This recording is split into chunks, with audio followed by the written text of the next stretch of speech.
Movie Pass, do they still have the card or is it just the app? They have the card, but you can't use it. Well, you can use it on the back of the theater to jiggle the door open. There you go. As many movies as you want. Then, That's actually the memo they just sent out. Here comes the theme!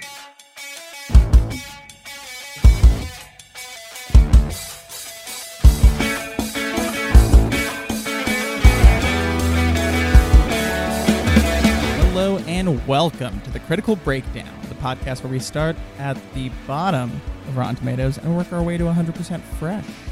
I'm Fluffy Fairview. And I'm Hercules Woodway. And today we're talking Boogie Nights, rated 93% on Rotten Tomatoes, in the fan choice for a 94% movie. That's right. The fans spoke and we listened to them. Yep. And here we are. By the way, this is Max and Scott. Yeah, Those were Scott our and Max, porn yeah. star names, which feels appropriate And for the Boogie movie Nights. is actually Boogie Nights, but Scott made a statement that he's going to call it Booger Is Nights. it? Yeah. Holy moly. He My kept wondering notes are why ruined. why the movie had nothing to do with boogers. I thought it was like a cocaine thing, Booger Nights. Let's get that booger sugar. Am I right? Do people call it booger sugar? People call something booger sugar, because I didn't make that up. All right, fans, if you're listening and you know what booger sugar is, please write us an email and let us know. It's cocaine. I'm And, gonna stick by it. I'm more confident in booger sugar than I am in my pronunciation of James Gandolfini. Well, that's fair. That's fair. It's a little off. So, for new listeners out there, Is it? this is our listeners' choice episode it? where our listeners, it's fine, Okay. where our listeners get to vote on an episode, and they picked Boogie Nights. So for all those new listeners, you're gonna get on that next poll, which will start next week when we get to our 95% line. So 94. this is 94. That was 93. This is our 93 listeners' choice, and then next week we jump to our 94s. I'm pretty sure. Is it? Pretty sure. Okay. What was the last movie we watched? Yeah, no, you're right. It's Yeah, 93. yeah, It's yeah. 93. Okay. It's 93. Dude, calm down. It's 93. So next week We got to do the intro again. I said we 94. jump. Did you really? Yeah, but it's fine. I don't think anyone turned it off. Here, just do it real quick, and I'll edit it in. 93. And then you can Yeah. splice it in. I will. That works. Yeah, but what else have you been watching, Max? Well, I've been on a fun little kick lately. Okay. After seeing the trailer for Godzilla King of the Monsters, the next American Godzilla film to come out, I was like, you know what? It awoke in a slumber within you. I've been meaning to watch the latest Japanese Godzilla movie. And that is Shin Godzilla, right? Shin Godzilla, yes. And it did a limited release here, I believe, in some theaters, probably like a Fathom event type of thing, Nice. or just like a small theatrical run. But it came to VOD shortly after. Real quick, I just want to inject one thing. Mm-hmm. Listeners, if you want us to become a Fathom event-focused podcast, please let us know. We've been toying with the idea. Continue. Yeah, so it's been on my list of movies to like hunt down and watch. Yeah. And the only thing that was confusing at all with it apparently is Amazon has two different versions you can rent, a sub and a dub, so a subtitled or a dubbed one, and they're listed separately. But to get the subtitle one, which is what I wanted, it's listed as like original Japanese version. So you just had to make sure you're renting the right one. And I think honestly it was like $1 more. So I was like, okay, but no, it was good. It was really good. It's I want to say it's either written and directed by some of the people who did one of the most like important animes of all time, which is Neon Genesis Evangelion. Okay. It's a real weird show, but so these guys went on to do some live action movies, and they did this new Godzilla film, and it's heavily influenced by the tsunami in Fukushima and the nuclear plant and the Japanese government's response to it. So you do have to know like a little bit of Japanese culture and society as well as how their government works to I know just surface level stuff with that, but to really get the humor there, that's in the first half of the movie. But there is a humorous. It's not a full humorous film, but it's satire. There's political satire like dripping throughout the first half of the film with a lot of bureaucracy. I mean, if you get the concept of bureaucracy, you'll find it like funny. Basically, you'll get it. But it'll just be like 40 politicians running while this disaster is going on, like throughout their whole Capitol building. Like, we have to have a meeting on it. Oh no, well, we have to have a meeting on that now. And so it's just you don't think poking fun a bunch of people having meetings would be funny, but it is somehow. So I think as soon as you get in like an office job, people having meetings becomes funny because you realize how many meetings you have and how few of them you need to have. Yeah. And so they very much play upon that with like the government angle. Yeah. So, and didn't the 2014 Godzilla the U.S. one with Bryan Cranston. Didn't that one also have the like tsunami as part of the origin for the monster? And I think since 2011, that's just very big for the Pacific region. So it makes sense that I mean it would it's kind of a natural. And it did. Ground you in it the had real very world. similar kind of things, and the success of that one actually led, I believe, Toho, the studio that does these, to relaunch their Godzilla because they kind of retire the character every now and then and let him take some time off so that audiences can, let the other ones become classics and get ready for a new one. Such as the Matthew Broderick one. Yeah. Let's not go into that one there. I'm going to watch the 2014 Godzilla. I'm going to watch that one. I like it. I'll watch it again with you. Cool. Let's watch it together. So we have up until next year to get caught up on it. So. Yeah.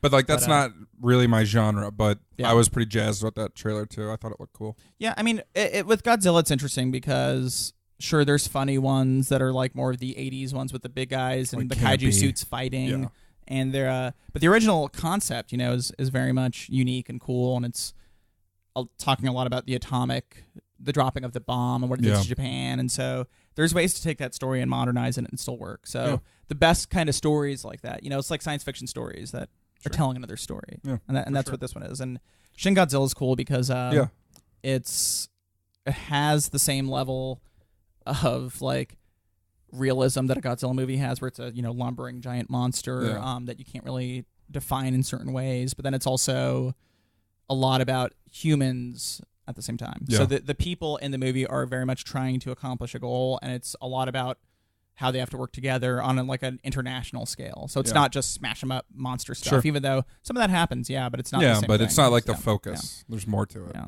I watched a couple scenes from Pacific Rim Uprising on YouTube, and I was just like, after watching that one and just thinking about like the other Godzilla movie, the American one, that's actually good. I was just like, this looks so damn silly. And you're a Pacific Rim, the original fan, but the second one's like barely a sequel. Yeah, because all the people who made the first one are out, right? Well, a lot of the main character's not in it, and then Del Toro's not in it. Yeah, like as on the crew. Yeah, he like exec produced or something, but no, it's just not.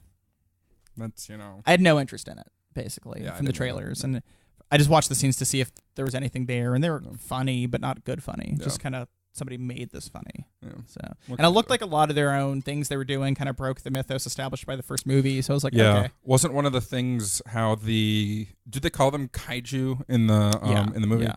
How the kaiju like formed with the robots, they like evolved with them after the crash or whatever down there in the first. That's the scene that I came across on YouTube where they basically the kaiju do a Power Rangers Voltron connection with each other to make a bigger one using drone robots that one of these scientists, who I guess now is bad, is reusing. I don't know. I mean, I'd watch it still because I like watching shitty movies sometimes. That's the kind that like once it's streaming on Amazon, like then I'll throw it on, but I'm not going to spend money on it because I have to consciously spend money on it. And I agree on that completely. So if you're looking for a good movie to spend money on, Shin Godzilla. What about the animes that I believe are on Netflix? Have you seen any of those? No, I've heard I think the first one is out and the second one's about to come out or something, but I've heard they're good. Yeah, I mean, I would watch it if it was like, getting good reviews and stuff. But for me, I think I just enjoy seeing the format in live action. Although, it's a totally different experience. Yeah, so it's like you can do anything with anime, and usually the animation's really slick and good, so you can make it really cool. But there's just something about when it's live action that feels like awesome. Sure. So, if it's good, I'll check it out. But I do recommend this one though. Cool. Yeah. So, what about you? It sounds like Godzilla's the kind of movie that you would have wanted to see on IMAX, right? Sure. Yeah, for sure.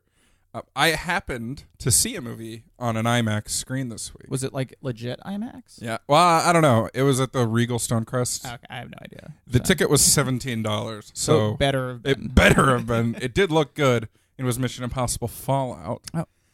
You paid full price? You didn't use a Movie Pass? Well, Movie Pass has been on life support for a while, and I believe when this gets posted, they'll be out of business. But they literally stopped letting people get tickets like on Thursday or something. But no, you can't do IMAX anyways on Movie Pass. So either way, but no, I wanted to see this on the biggest, baddest screen possible, so that the biggest, baddest bitch in Hollywood, Tom Cruise, could jump out and kick me right in the gonads. Do his little thing. This is, I think, well documented. My most anticipated film of a while, but specifically this summer. on our summer movie preview. We talked about it, and it didn't let me down at all. So let me ask you this before you get into too many details here. Shit, yeah. As a guy who's not always in on crazy action and spectacle, you've gone on the record to say that's not your wheelhouse usually. Yeah. What is it about these that works for you? So the action spectacle that I don't like is always like a very mindless action. I don't enjoy that. I don't get any it's not visceral and it's so fake and manufactured. It's almost like a meme to talk about how Tom Cruise does his own stunts. That's the only reason he does Mission Impossible and stuff. But it actually aids the movie so much because the things that they're doing, Tom Cruise isn't going to die when he's struck by lightning or something. Like whenever anything happens, he's not going to die because he's doing the press. But the fact that he actually did a lot of these stunts does add a lot of tension to them, and they can film them differently. So in your average action movie these days, superhero movies are a great example. You either have a fully CGI scene, and you can tell because you can't see the character's face, and everything's too perfect. Yeah. Or like Face Off would be a good example where they have to cut so fast from the action, like someone will be in a fist fight, but you'll never see a punch connect or anything like that. Also, and that scene with the boat, you could just see another person. There's just two janitors driving the boats all of a sudden. Yeah. Mission Impossible, you get that connection. You get that impact of every stunt, every fight, everything, because they are doing it in the shot. Yeah. And it makes the action so good. And all the set pieces are so meticulously planned out. Oh, yeah. Like, they are literal chaos, but they're controlling it.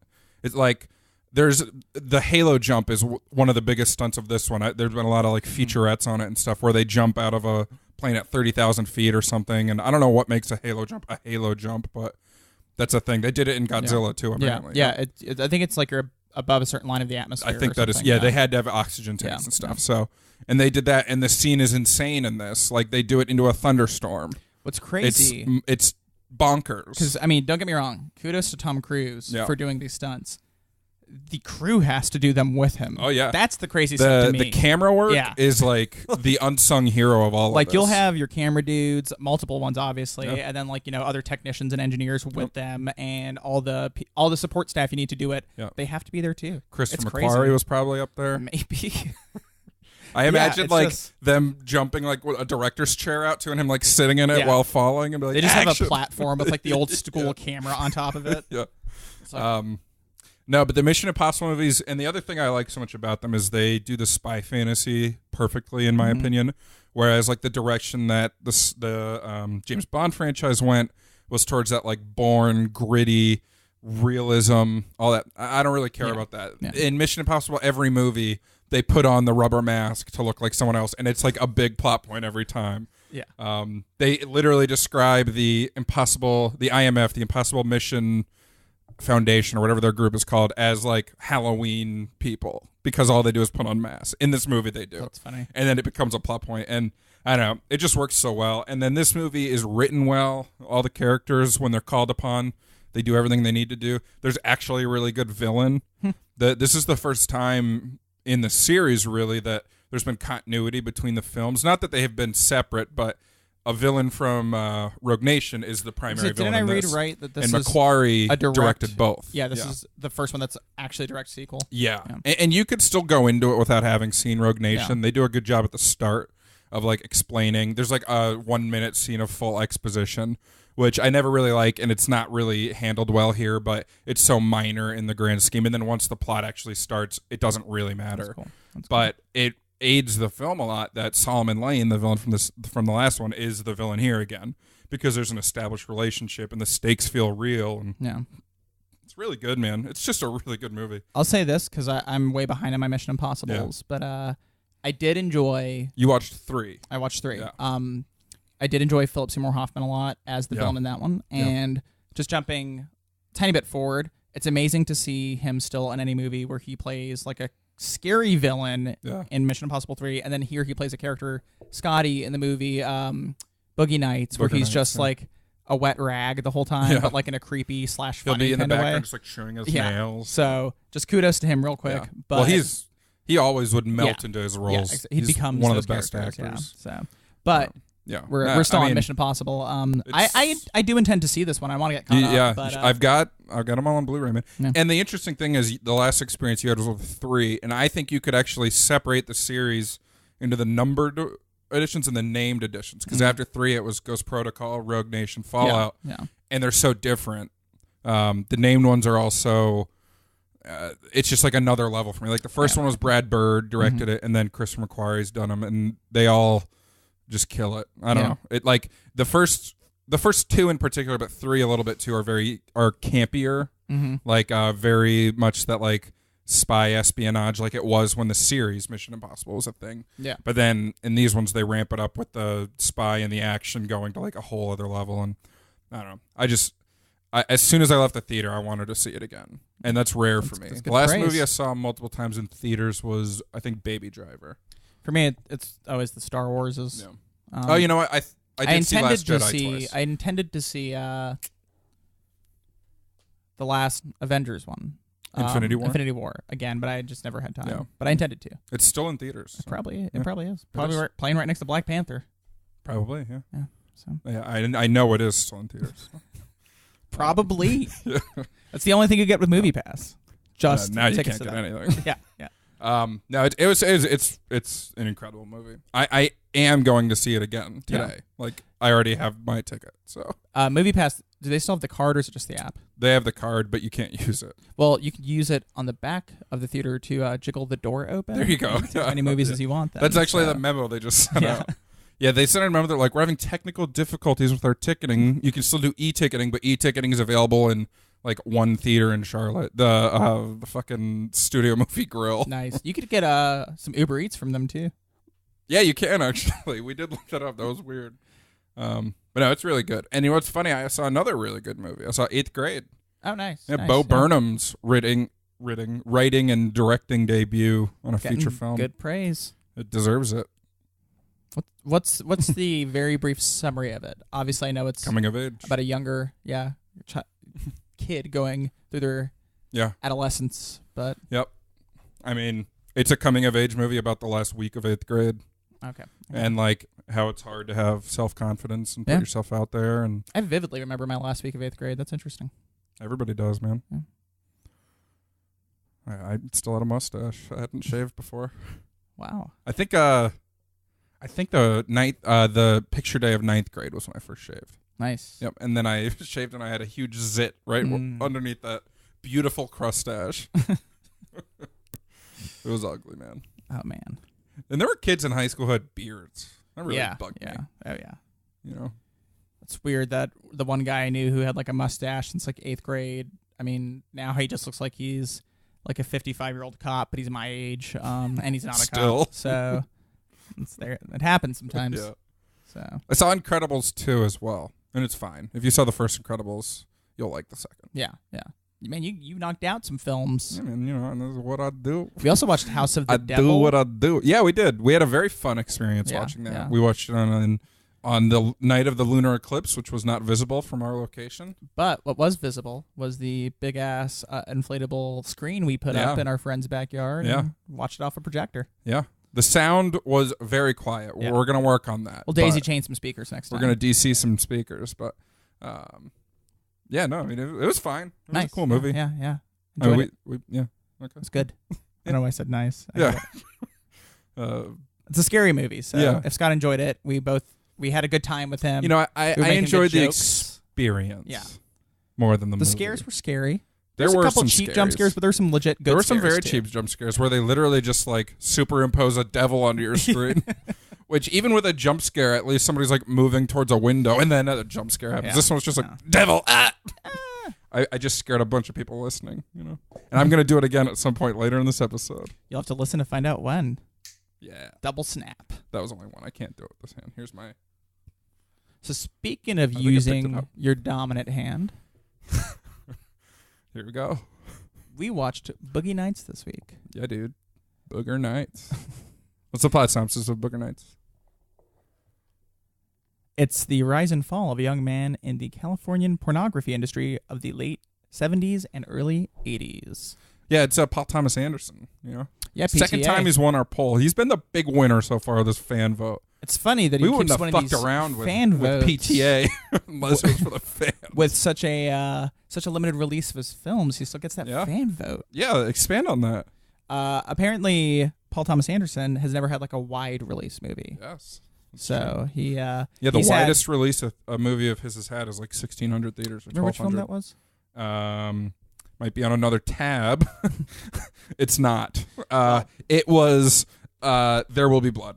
I actually think it was. I wonder if that was after award season. It might have been, yeah. Yeah, because I know usually there's a resurgence. They'll do a little. I remember Get Out was in like 2,000 theaters again after the Oscars. Yeah. But was this one of... No, this wasn't Paul Thomas Anderson's first feature. No. I meant to look that up and I didn't, so cool. Because Magnolia was after this, right? Yeah, Magnolia was after it. Hard Eight was his first full length. This is his second. Yeah. But it makes sense when you read the trivia. A lot of it is about people not wanting to do the film, people that ended up in the film not wanting to do it. Yeah. So a relative unknown, I guess, at this point. I don't know if Hard Eight was a big release. I'm not familiar with it. I think Sam Jackson's in it. John C. Reilly, a favorite of his.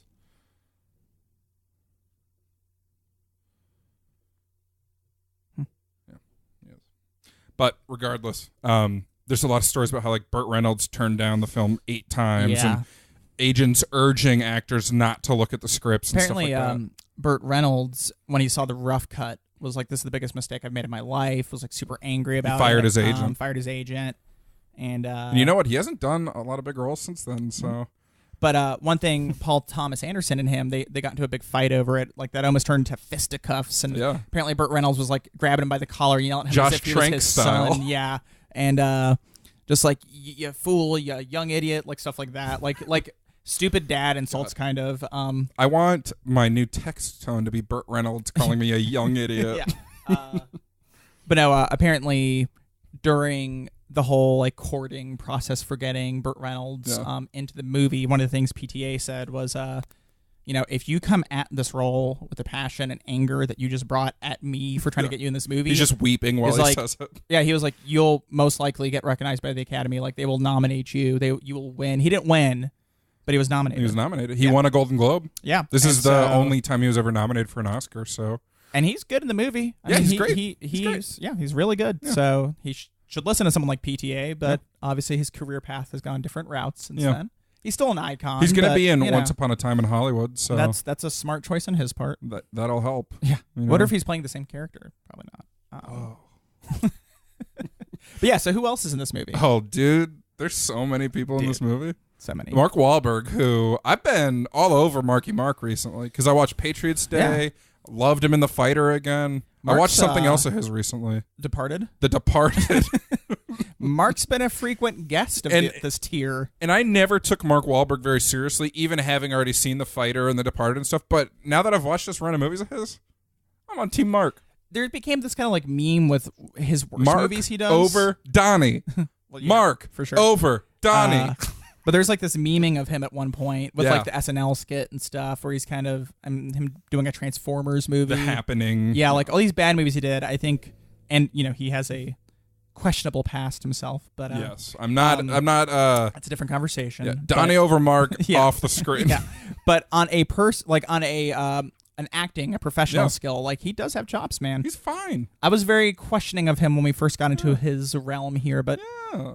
Having seen these many movies back to back, I'm like, when he delivers, he delivers. Like The Fighter, I still think he has those scenes in The Fighter where he does that kind of, he has a good exasperated voice. He's like, I'm doing this for me, not you, and not you. I love it. I think for me, I probably dug him in this the most. Oh yeah, he's really good here, and he's a baby. As far as like acting talent, yeah, for sure. Youngin. As far as hair goes, I'm still sticking with the Departed.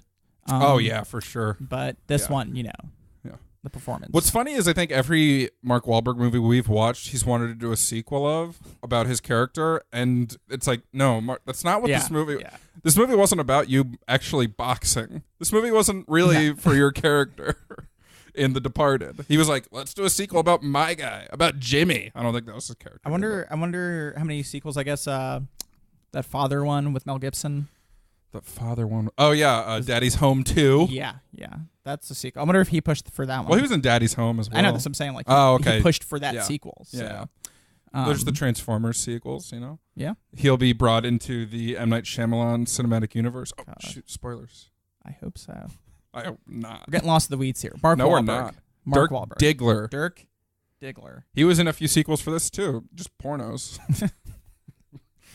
Who else we got? We said Burt Reynolds. Man, I'm gonna give a little shout to John C. Reilly. I'm a big JCR fan. Yeah, he's great in this. I think people my age, maybe specifically, think of John C. Reilly just as kind of a comedian because he did the Talladega Nights Step Brothers run there. Yeah, but he's actually a really good actor. He's also Steve Brule, that character too, I think. Yeah. And he was Dewey Cox. Yeah, but he's done a lot of work with Paul Thomas Anderson. This is what I always he's really think of good him here. First, this kind of stuff. And when Magnolia came out, was that 99? Yeah, it was shortly after this. I was reading a lot of trivia around the Oscars this year because Michael Stuhlbarg was nominated or was in like 4 of the nominated Best Picture films.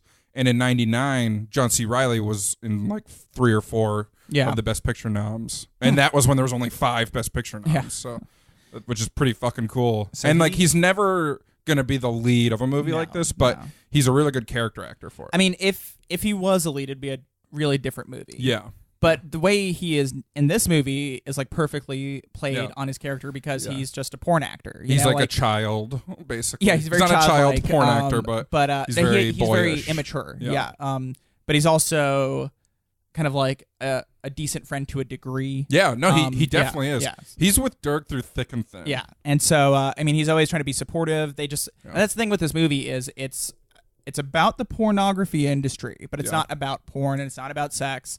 It's about kind of like finding a family in anywhere.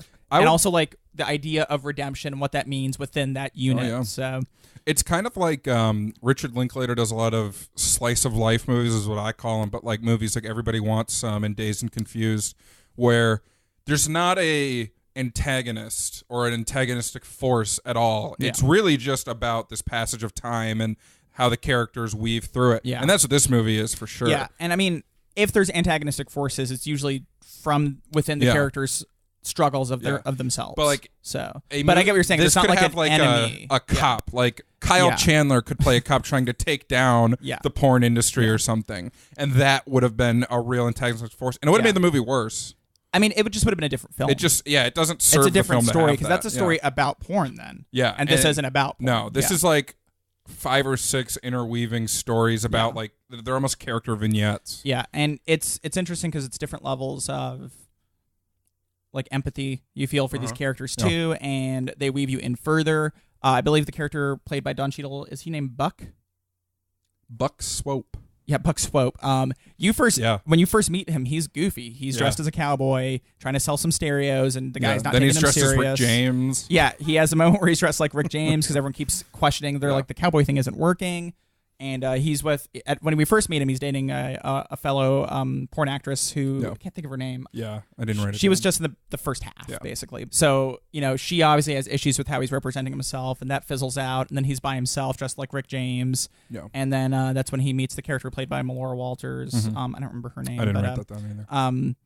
Or Melora Waters, but they hit it off. Yeah. And from there, you have like this sweet romance form with them. Yeah, they're trying to just have a normal life. They try to get a bank loan so that he can start his stereo business and stuff. And then the scene at the donut shop at the end is crazy. Did you know something was going to happen there? That was my question. Nope. So for you guys, I mean, I could feel it. Like that's what I was going to ask. Something was going to happen, but I didn't know what. I've seen this movie at least twice before. Yeah. Like I like this movie a lot, but so I was glad it won, even though I had voted for Enchanted. I'll admit that, but but I'm glad this one won. I voted for No Country for Old Men, and I'm not glad this one won. But every time I see that donut scene, as soon as he goes in there and starts looking at the donuts, like my anxiety goes thugh the effing roof. I mean, I know what's going to happen. Changes and stuff. Yeah, and I thought that like someone would have seen him in there and just like beaten him up. Like they'd be like, "You're with a white woman. You knocked up one of our white women," and then beating him up. And I mean that wouldn't be necessarily out of place, but it would have been out of line though. Oh, for sure. I am just saying in the story, very anti-racism. But hot take. But no, that moment there, every time I see it, it just like gets me on edge, and just him picking out donuts. Yeah. And the timing of it, because it happens like I don't remember if they were cutting with this scene as well, but it was right Mark after, Wahlberg hits his rock bottom. Heather Graham hits her rock bottom. Like all the characters, all the primary characters are hitting their lulls. So they have their two fights literally right before. Then it cuts to this parking lot because it's like the same block in theory. Yeah, the same moment in time. And that's also when they first revealed that his wife is pregnant. Yeah, and so it's just like a super crazy moment. Yeah. And I think even Jodie was watching with us, and I think she forgot what happens because she started freaking out immediately, like no, thinking he's gonna get shot. So basically, he witnesses a robbery, and then he gets the nest money to start his. And the robber, the other patron, and the guy running the donut shop are killed. Yeah. But the money's on the floor, covered in blood in a white suit. And he was always the stand-up guy. And then like there's a scene where it just like cuts back and forth between this huge bag of money and him trying to decide what he should do. Yeah, he knows what what he should do. Yeah, exactly. Yeah. But then he also knows he'll never get a fair shot because of his past. So it's an interesting moment, and I think it's one that still plays empathetic with the character. For sure. Like, as the audience, I feel he made the right choice, even though I would never do that myself. Like, you know, it's like, or at least I think I wouldn't. So you never know until you're there. I was more upset he left the donuts, though, but I guess he lost his appetite. Yeah, I wouldn't want to eat after he had brain on his shoulder exploding on me. So there's like I'm good actually, but his wife was very hungry. True. She wanted that jelly donut. She wanted that. Not after seeing him. But what we're getting at is there's all these different stories that tie together, and that's how Paul Thomas Anderson usually runs a lot of these movies. Yeah, because Magnolia is very his similar. Early stuff. Yeah, and so it's interesting that their characters in a despicable setting, like socially, and they're not necessarily doing the right things ever. But you feel for them. Like you want Dirk to reunite with his family. You want not his literal family, his porn family. I wanted him to reunite with his literal family. Like they treated him like shit, but it'd been nice if the lesson of the movie still is like family's there for you. Yeah. It would have been nice if his mom was like, "Come here, Eddie. We still love you." It's a mixture of that family is there for you, but it's also like you define what family is. So I think that's a key part of it. It works. So, but they do a good job of setting him up as just a nice kid who just has a magic dick. Yeah, that's what's really funny about it is you think, it's a movie about a male porn star. You're going to think some gross dude. And he says it himself. He's like, he references famous porn star from this time period, John Holmes, and says he has a character named Johnny Wad who slaps around women. I don't want to do that. Yeah. I want to be a detective who takes care of women. Yep. And that's his whole thing. He's always from the start. He's is like this that. Scene sexy? Like, are we doing it sexy? Are you cool with me doing this? Like, he's very open for the first time he has sex in the movie. And it builds this character for him where you see that he's sweet. He cares about people. Yeah. He just likes having sex using his giant wiener. So, boom. And he sees himself as doing like a charity to society, which is funny, where he's like, I teach people how to make love. They get off on my movies. It's husbands and wives have better relationships. It's like they write me letters. Yeah. So I mean, it's almost sweet in a naive way. It is very sweet. Yeah. One of the other major characters, Julianne Moore, plays Amber Waves. Mm-hmm. And she's like a very motherly figure for basically all of the young porn stars. Yeah. What I think is interesting is she does have a very motherly role throughout the movie, and a lot of the characters she talks with, it's actually like, I see you as a mom, and she's like so happy. Yeah. And then in her personal life, she's going through a custody battle with her ex-husband. But what's interesting to me, and I just thought of this today actually, was Dirk's downfall is when he starts doing cocaine, booger sugar. And then eventually he meets Thomas Jane and starts doing meth. Yeah. But the person who introduced him to the cocaine was Amber Waves. Yeah. And that is not a very motherly thing. So it still shows that the characters are flawed and everything. But I just thought of that. And I was like, man, that's really shitty. Yeah. But it is also interesting that after she loses her court custody battle, she also helps Dirk go through his withdrawals at the end. At the very end, So it's like, while she can't redeem her actual, motherhood with her true son, with this son, because she says about 20 minutes before that, like, I have two sons. Dirk makes me angry, and he left us, but I still love him. Like, I still love the bastard. Yeah, and it's weird because like she's fucking him. She's like, come inside. Yeah, but like she still sees him as that, and she needs to see these people as her children because she has a child she can't see. And she has her own problem. I mean, because right before Dirk comes back crying, which is a very beautiful scene, actually, she's talking to Roller Girl, played by Heather Graham, who's another young starlet. Yeah. And she has her doing cocaine, too. So she has this clear problem. She really wants to be this good mother and stuff, but She can't get past the addiction, I guess. And then at the same time, she's encouraging Roller Girl to go get her GED, to like try to have a future. Yeah. But she's still like doing coke with her, and she's still, like it is just multi-layered in ways. Like, and she has a very seemingly healthy relationship with Jack. They're married, or at least together. Yeah, in some sense. Yeah, but they seemed to be like, there are scumbags around the for sure, the course. So, like, for example, William H. Macy plays like a porn director, and his wife, who's played by an actual porn star, she's just like having sex in front of him all the time. And then it's played as like a gag, the first scene, and you're like a couple times it is. Yeah, and just that first introduction, like I was actively laughing, even though I felt terrible for him. But it's really funny too after just watching Fargo. Because he's even going, he's like, oh, geez, come on, honey. Yeah. And she's like, get out of here. Yeah, get out of here, Bill. Yeah. The one thing that made me laugh was just when he's talking to the camera guy. That was they're really arguing funny. about the lenses and how he's he like, needs better my stuff. wife's getting fucked back there. And the guy's like, that's fine.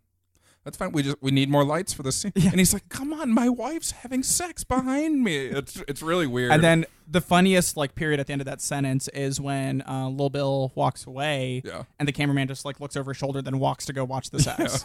It's just like it's bad, and you feel bad for him, but it's funny. And then it punctuates with a pretty disturbing scene. Yeah, but it's weird because you're almost. It's not cathartic. It's almost like you're rooting for him, at least for a second. Like at their New Year's party, his wife's getting plowed again. Mm-hmm. He goes in with a gun and kills her and her lover. Yeah. And then he comes out and kills himself. Yeah. And the 3 seconds between him killing his wife, who's like clearly has no respect for him and everything, and him killing himself, you're almost like, like it's not a good thing, but you're almost like, well, it's this.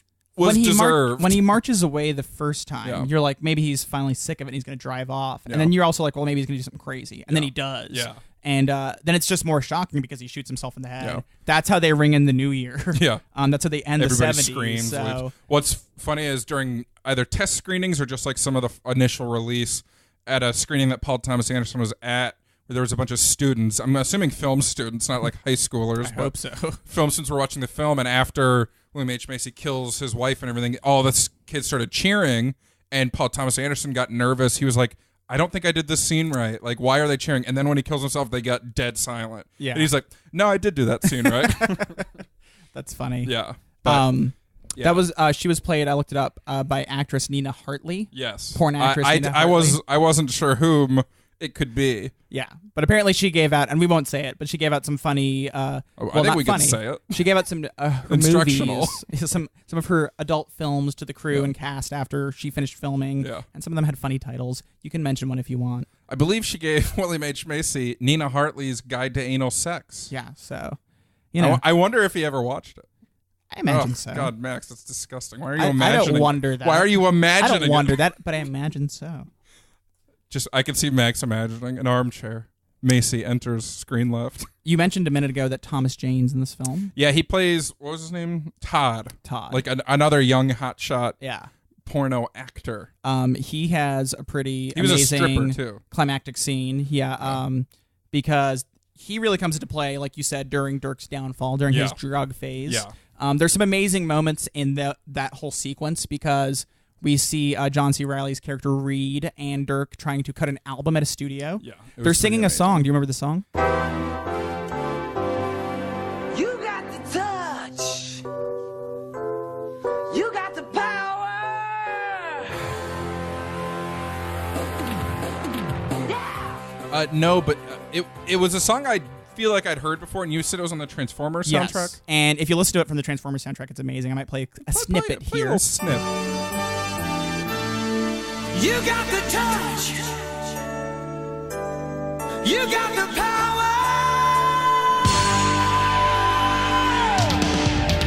They run into an issue because they record it. They don't have money to get the demo, so they can't go actually get a record deal. It didn't sound like they were doing that great of a job, so it's funny to the audience. But they're like, we need the recording to get the record deal so we can pay you. And the guy's like, that's not how this works. It's one of the best like scumbag, poorly done shit deals I've ever seen in a film. Where it's just like, Reilly's it's not going to happen. John C. Reilly keeps saying like, okay, yes, the recording is your property. but we just need it to get paid and pay you. Like, they just keep saying that. It's so funny because anybody's been in that situation where you're either trying to convince someone and you know it's not happening, or someone's trying to convince you and you know it's not happening. Yeah. So it applies. The music producer that they worked with, that they're recording with, is actually the guy who did the music for the film. Okay, Michael that's cool. Penn, I think is his name. He looked satisfyingly annoyed with how terrible the recording was throughout, so, that works pretty well. So from there, we see a bunch of sequences of Dirk having issues. He gets his ass kicked in a really weird but kind of haunting scene because he's trying to sell someone watching his him jack off, basically. Which it isn't funny, but that's what he started in the movie doing when he was working as a busboy at the club. He's back down to nothing, basically. Yeah. And so this dude who looks like he's trying to get off by watching him jerk it, but he's not gay, he's straight. Yeah. He pays him like $10 or something, and then his boys pull up in a pickup and they beat the shit out of him and rob him. And so it all finally culminates with the character. You said Todd. Was that his name? Todd is Thomas Jane. Yeah, but Thomas Jane having this plan. Todd Parker. I keep wanting to say Todd Packer, but I think that's The Office. Yeah. Probably it could be a sequel. If he survived, it could have been the same guy. Yeah, he could have ended up there. I'm just gonna go to Scranton. So Todd has this idea. They're gonna take a bag of baking soda, sell it to a drug dealer as coke, and then I forgot what the whole... And then rob him. That was it, because the drug dealer was more than just a drug dealer. He had like a ton of stuff, a ton of money, and Todd kept saying like he just wants someone to come and hang out. Yeah. He also had a giant bodyguard who was very much armed. He had a tiny Chinese man who was throwing fireworks everywhere, and he had an open bathroom the entire time, and was played by Alfred Molina. Boom. It was Rahad Jackson. Yeah. There was a lot. I saw a good list of people who tried out for... really? that role, and they were pretty funny. I was reading that originally the role was going to be a lot bigger, and then he really only has the one scene. But they were going to make him like try to hunt down everybody afterward. I could see him being like a character more throughout it. Side note: PTA had planned on this being over 3 hours and NC-17. He got into a big argument with the studios over it, and they had said, I think the main producer gave him, you have to pick. It's an option, either 3 hours or more, or R-rated. Like you can't. Like basically he had to give one up. So he could either make it as long as he wants at R-rated, or he has to make it under like 2.5 hours at NC-17. I can't imagine the NC-17 being a real choice. What studio is going to bankroll an NC-17 That's the thing. film? They know from his previous film that a Paul Thomas Anderson movie will have a limited appeal. So I think they were shooting for ours to have that themselves. Yeah. And we're just pushing for, like, make it as long as you want, because people will probably watch your movie anyway. I mean, has an NC-17 film ever been, like... There's some out there, but it's... But, like, in the last, like, 40 years? I would have to look it up. I don't have any... but, like, gotten a theater run is all I'm, like... I mean, that's what I'm saying. Some definitely probably have, but I don't know that would have been the wrong choice. Yeah, like, I was reading I doubt, like, a Regal would carry it. Yeah. But at the time, there were still more independently owned theaters, so... Like, I was reading the scene where Bill kills his wife and himself was much more gruesome at first. Yeah. And I don't think that would work well. So for me, it's like, I think he made the right choice. And, like, you don't see a penis until the end of the film, and it's very clearly a prosthetic. Yeah. But if you're doing the NC-17 version, you're probably having, like, actual sex happening. So the film doesn't need it, because it's not about the porn. Exactly. But with this Thomas Jane sequence, it's pretty stressful, too. It's a very suspenseful scene. Yeah. The fireworks don't help. They're jumping every time. Yeah. You see shots of and they're clearly strung out. Oh, yeah. They're so fucking high right here. And, like, John C. Reilly's really aware for being high, which is funny. We gotta go. Yeah, and so he starts freaking... Dirk's trying to keep it cool for like a millisecond after that, and then he's like, "Let's get out." Yeah. But then, it blows up because Thomas Jane still tries to pull off his robbery. Yeah. He gets killed. And then bodyguard gets killed. Yeah. I hope the young Chinese man was okay. I hope so too. Yeah. I think Molina survives, obviously. Yeah, because he then chases he chases after Reed and Dirk. Yeah. Reed just ran the other direction, which is funny. He jumped in a bush. Yeah, just took off in like a neighborhood. Yeah. But and we were worried. We were like, what happens with Reed? Because he didn't come back and get him. But then after this moment, Dirk has realized he's hit rock bottom. Like you said, there's a very touching scene where he goes back to Jack and apologizes. And after his falling out with Jack, it was probably at least a year that had passed. Probably. And I like that when he just shows up, he just says, Jack, I need help. Yeah. I like, because to me, that's like the most real thing, because when someone actually does need help, they start with that. Like so many movies would choose to do like, Jack, how you doing? Like try to like Yeah. bring it in. But I don't think Jack will respond to that. We haven't really talked too much about Jack yet. Yeah, he's like a real interesting character in this. Yeah, he's the porn producer and everything, and he's like very much about like the actual quality of the film. Yeah, he has they're like talking a about, we're going code to of start shooting ethics on or something. tape. Yeah. Like, he's like, no, these are films. It's Yeah. like, we want a film that after the guy finishes, he stays and watches. That was his like big They thing. have success with that at first. Like that, him and Dirk, that's why they hit it off, because they both want the same thing. To make good movies, to be famous, to make stories as well. Yeah. And the video scene's really interesting because they get to that big argument there, and he's like, all showy about it. And then when you see things later, when you see Dirk's downfall and they're doing a video, you see how he's given up a part of his soul. Yep. Like he hates it. Yep. And he's working with that like John Doe or something like that. Just like a gross dude who's just like. He's doing the like beating the women around on screen and stuff. And so you just see that he's given up himself also. And in the limousine scene where they pick up a stranger to hook up with Roller Girl, it made me laugh that he was like, and this is the first time this has ever been done on film, on videotape. Yeah. And so it's just like you could tell it hurts him. Yeah. But then also, like I said, he has like an interesting code of ethics because when the Colonel, his bankroller for most of everything, gets arrested.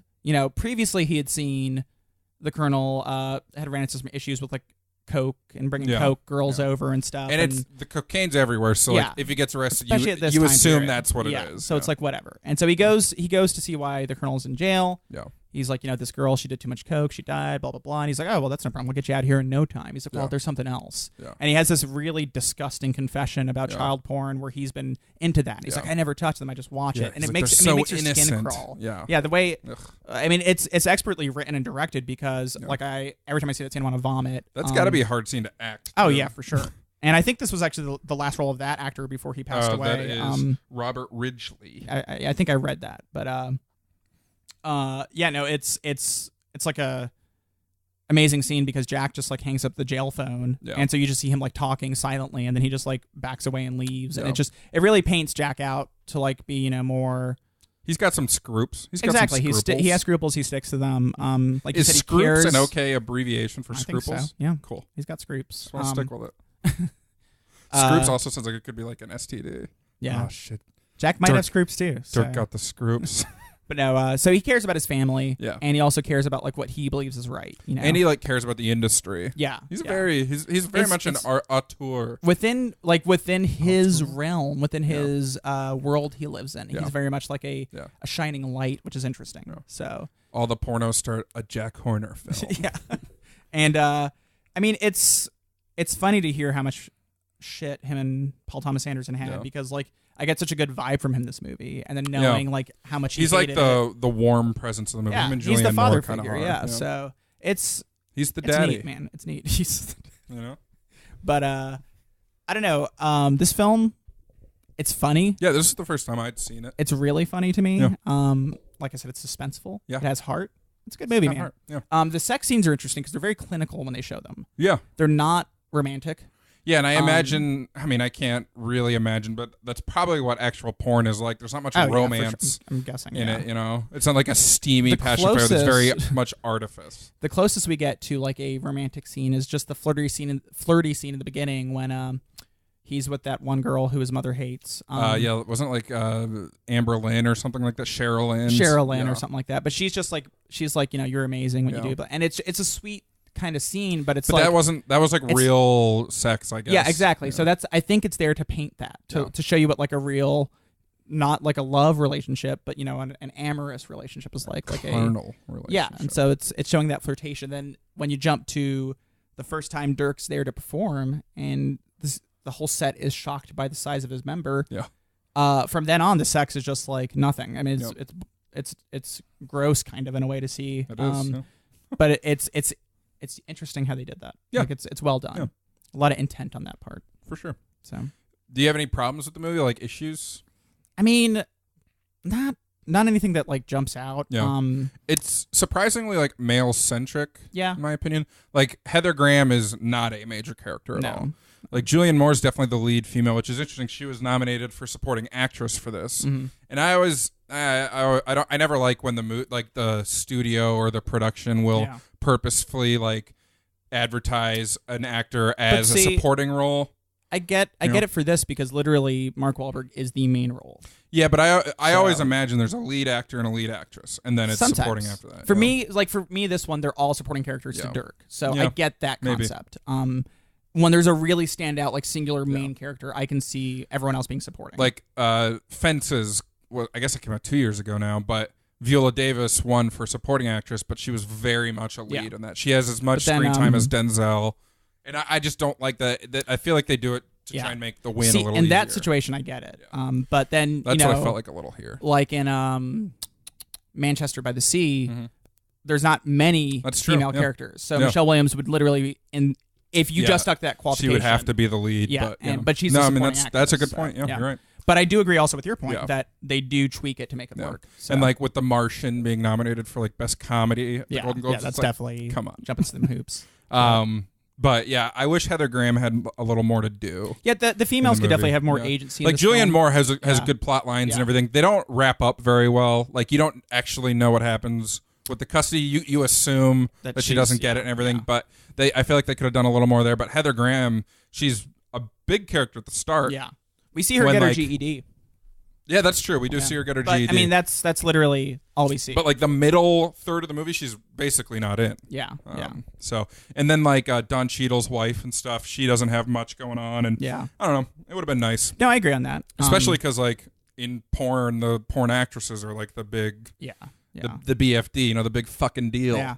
Well, and speaking of that, the guys aren't watching Dirk; they're watching Roller Girl. And what's interesting is you never find out Roller Girl's real name. Yeah, it's She's just Roller Girl. Yeah. She never takes off her blades. So I mentioned earlier that Dirk referenced John Holmes, who is a porn actor at this time period. Yeah. So a lot of this was inspired by John Holmes, and it's not meant to be a biofilm about him. This actually began as a short mockumentary that Paul Thomas Anderson made called like the Dirk Diggler story, and he made it in high school, and then later on, wrote it into an actual film and made it what it is. Boogie Nights. John Holmes, he ended up dying from, I want to say, HIV. So like obviously didn't practice safe sex.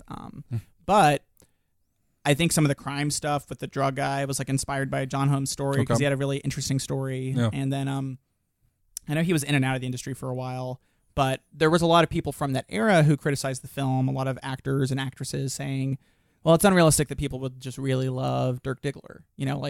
That's not super realistic. He wouldn't be that well known. Yeah. And one guy who actually like went on, I forgot who it was.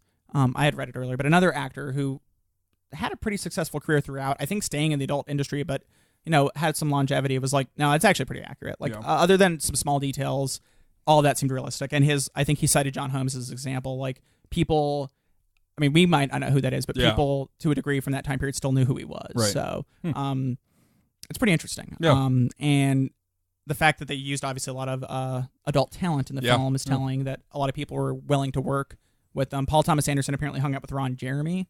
That sounds great. Yeah. Apparently hung out with him for like a year to build up to making this. Burt Reynolds visited a lot of sets, and a lot of the adult actresses and actors were saying they were asking him how to get a SAG card because they want to do like actual like real movies, and he was probably skeezed out by the whole thing. I think he said he needs to shower in bleach afterwards. Hop in, Bertie. Yeah, so Bertie boy. It's interesting that they tied it to it, basically. Yeah, and I understand why like anybody involved in the actual like pornographic industry would want to be in a movie like this because it's I mean, it's not a joke per se, but it's like it's never taken seriously, and there's never a light shown on. That's a really good point because a lot of these, like the I don't know if this part's true, but the trope that you see in media is like a young girl moves out to Hollywood to become an actress. Yeah. She meets a skeezy agent who gets her into porn instead. Yeah. Then she has her life ruined by porn. Yeah. So with that like memed concept in our head, you think naturally like the only movie a porn star could actually cross over into is a movie about porn, which makes sense why you would go for it. I mean, Nina Hartley's not going to be in Transformers 4. Actually, they just announced she is going to be in Transformers 4. Lead. She's voicing Bumblebee in the Bumblebee origin story. That would be crazy. That would be crazy. I agree. Yeah. What about who was there was a porn star in Entourage, right? Probably. Yeah. I don't remember who. She was in what was that terrible movie with Jeremy Piven? Oh shit. What was that movie called? I Melt With You is the I Melt movie. With You. Sasha Grey. Sasha Grey. That's right. Yeah. We Googled it. Yeah, we didn't know. Buckle your belt. Yeah. Buckle it for me, Scott. Holy shit, Max. Wow. The mic is hot. Anyway. But there's a crossover. Yeah. You know? And I mean, it's not to say people can't. Yeah. But you do have this whole stigma against you. Oh, for sure. And, that's not necessarily fair. It's like a one-way people are career people, move. Exactly. Like you go into porn and it's going to be hard to go into the next thing. I mean, because we as humans like to bring up our histories.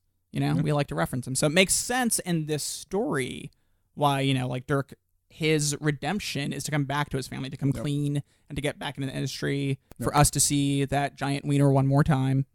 Or I guess our first time. Yeah. So, and that's why it's so nice to see Don Cheadle's character actually open his stereo shop. Yeah. It's like, he did it. He did it. He got that nest money. He got what he wanted to do. And it was cool because actually this adds to her story too. I forgot about this. Maggie, a.k.a. Amber Waves, Julianne Moore's character, she's directing the TV commercial. Yeah, and that's using some of the porn like a subplot throughout. Yeah. She was doing like a documentary about Dirk or about the porn industry and stuff, and she wanted to be a director and stuff. And then, she filmed the commercial and so stuff. that was actually a nice little talent there, little touch. Nice little touch. I also one thing I did like about the movie is Scotty obviously is obsessed with Dirk. He's in love with them. Yeah, Scott. We haven't even talked about Scotty. Philip Seymour Hoffman's Philip Seymour Hoffman's character. He's amazing in this film. Yeah.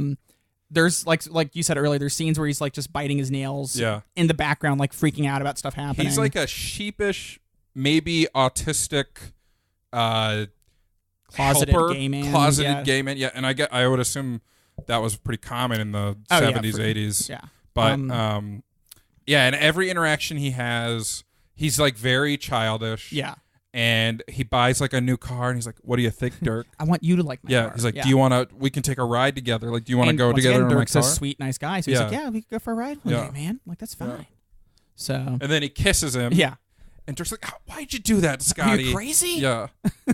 But he doesn't like beat the shit out of him like those other. Yeah, and he keeps him in his inner circle when he's going through his downfall. Scotty's with him. Yeah, he is. That's and true. then at the very end, he's there running like the cue cards for the commercial. So I did like that Scotty wasn't rejected for being different. Like they kept him still in the fold. Yeah. And I think that's he's still a part of the family. Part of the family. Yeah. Those aspects of this film are what really like bring it all together. So they're still supportive of Buck, even though he's left the industry and starting his own thing. But obviously, like there was another actress who like married a non-porn actor, and they were all at their wedding and everything. Yeah. So. And so I mean, it's neat. It's interesting how they paint them. They make them normal people, which is good. So I mean, even your more outlandish characters. The Colonel, we see he got his comeuppance. There's a giant black man beating the shit out of him in prison, deservedly so. But like that's the rest of his life, you know. Like so, your bad characters, Todd gets shot. The good guys kind of win at the end. Yeah, and it's funny because they spend the film establishing like your North as good being these characters, but Jack gets his star back. He gets to make films he cares about, even if they're on video. He cares about them. Yeah, so it works.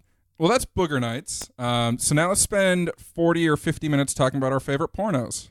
Scott, I'm going to stop you there because we're out of time. No. Well, what can you do? Yeah. Max, where can the good people find us? You can find our best of adult DVD series, Fluffy and Hercules, Take Manhattan, on shelves this December. Boom. Or you can find us at thecriticalbreakdown.com. Fluffy and Hercules, Take Manhattan. We're on Twitter at BreakdownCast. Yep. You can always find us Facebook. On Facebook. Boom. At The Critical Breakdown. You can find us in your pocket, on your phone or media player, I guess. Or your Zune. Your Zune. Do you think Zune does podcasts? I doubt it. I have no idea. You're going to have to download them into the raw files. Paul once had a Zune. We can ask him next time he's on the show. We'll talk about it. You can find me trying to get a dozen donuts, hoping a couple $100,000 falls in my lap. Cool, 100,000. Or you can find me at Max Rivera Film on Twitter. You can find me jerking off for perverts while I'm busting tables at the discotheque. Or you can find me at breakdown_Scott on Instagram and Twitter. Or Stenin2 at Letterboxd. Locked in, baby. Check out my long-form reviews of Mission Impossible Fallout in 8th grade, written there. Nice. Walter, you did also just make me think. We did not mention Louis Guzman in this movie. We did. He's amazing. He's a side character. Yep. That's all we got to say. Yep. Walter. He wants to be. Walter's the podcast dog. Josh Rivera did our artwork, and Jason Brown did our music. That's right. And we're The podcast stars. Next week on the Critical Breakdown. grab your bullwhip and your fedora. We're gonna go do some archaeology with Indiana Jones. No Chevys, no Toyotas, only Fords. Harrison Fords. Raiders of the Lost Ark. Raiders of the Lost Ark. Hey! Steven Spielberg. No. Lawrence Kasdan, George Lucas, Raiders Harrison Ford. of the Lost Ark. That's a keeper.